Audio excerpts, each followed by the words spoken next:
From outside the U.S. Supreme Court in Washington, D.C., to the last abortion clinic in Mississippi. Every individual here will still stand before God.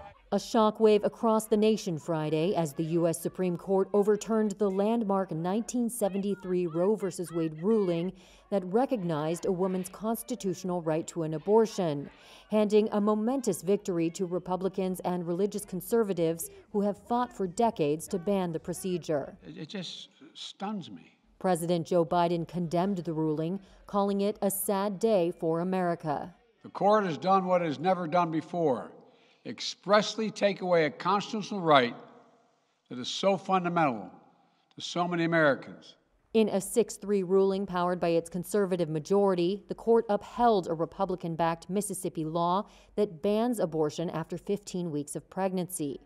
5 justices voted to overturn Roe.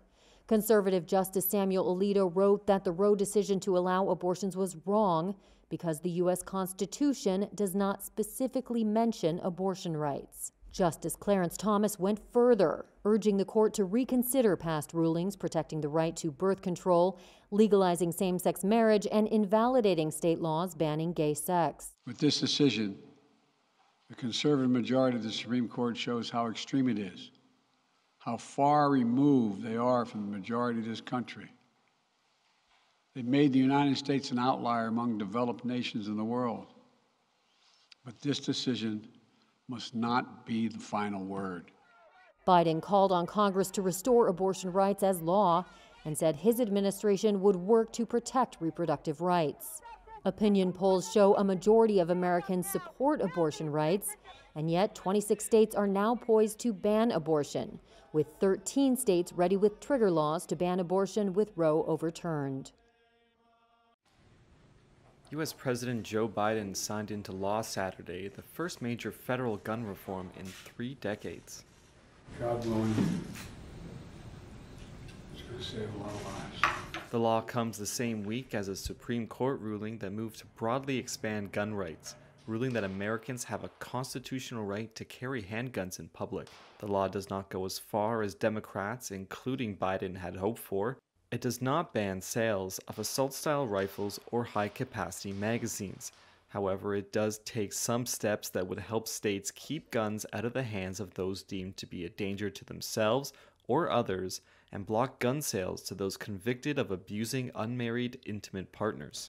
Still, Biden hailed it as a monumental day. From Columbine to Sandy Hook to Charleston, Orlando, Las Vegas, Parkland, El Paso, Atlanta, Buffalo, Uvalde. And for the shootings that happen every day in the streets that are mass shootings we don't even hear about. The number of people killed every day in the streets. Their message to us was do something. I don't know how many times we heard that. Just do something. For God's sake, just do something. Well, today we did. Gun control has long been a divisive issue in the United States, with multiple attempts to place new controls on gun sales failing time after time until Friday.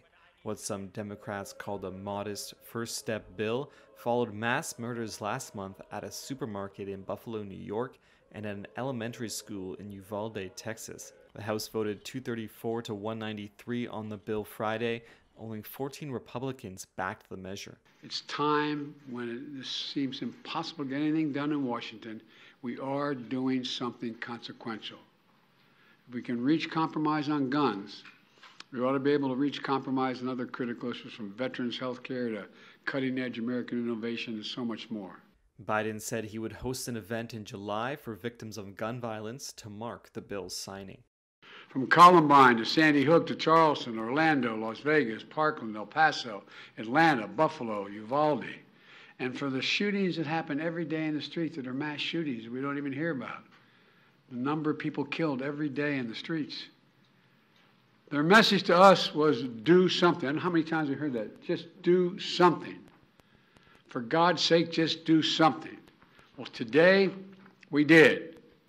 While this bill doesn't do everything I want, it does include actions I've long called for that are going to save lives. It funds crisis intervention, including red flag laws.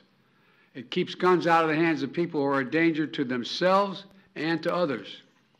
And it finally closes what is known as the boyfriend loophole, So if you assault your boyfriend or girlfriend, you can't buy a gun or own a gun.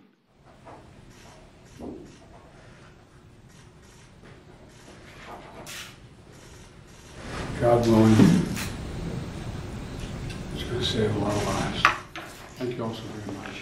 Do you think the Supreme Court is broken, in your view? I think the Supreme Court has made some terrible decisions.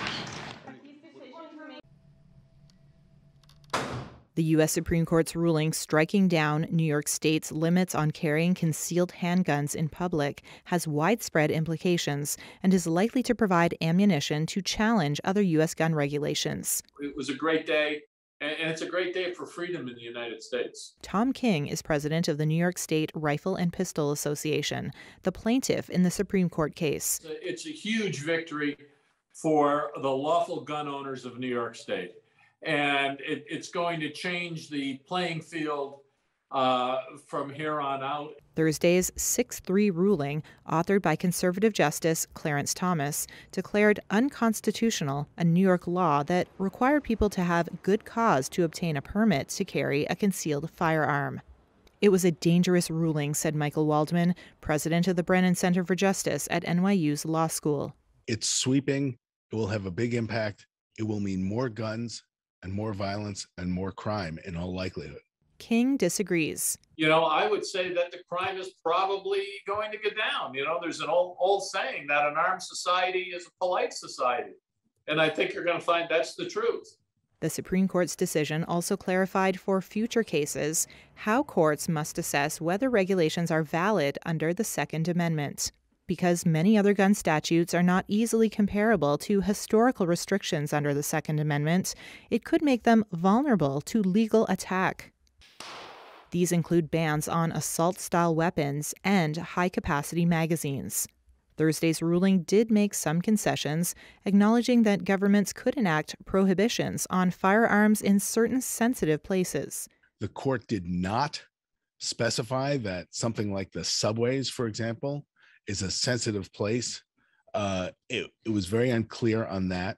And it will be very hard for the folks in New York State and New York City to know what they can do to protect people in this very crowded urban environment. Parkland shooting survivor and gun control activist David Hogg told Reuters that Thursday's Supreme Court decision will lead to more violence.